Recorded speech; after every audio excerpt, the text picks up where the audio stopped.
আজ বানাচ্ছি কুমড়ো পাতা দিয়ে কাতলা মাছের পাতুরি। এই পাতুরিটি গরম ভাত দিয়ে জাস্ট অসাধারণ খেতে হয়। দেখুন মাছটি ভেতরে কি সুন্দর সেদ্ধ হয়ে গেছে। প্রথমে মাছে একটু লবণ ও হলুদ মাখিয়ে নিচ্ছি। এখন কিছুটা সরিষা ও কাঁচা লঙ্কা মিক্সিতে পেস্ট করে নিচ্ছি।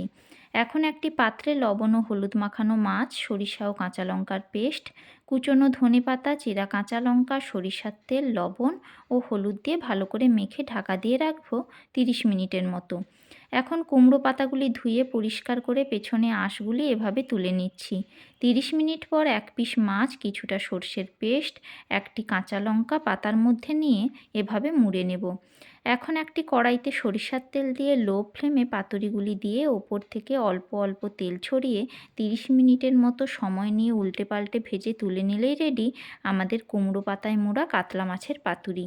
এই পাতুরিতে মাছের সাথে সাথে পাতাটিও কিন্তু অসাধারণ খেতে হয়।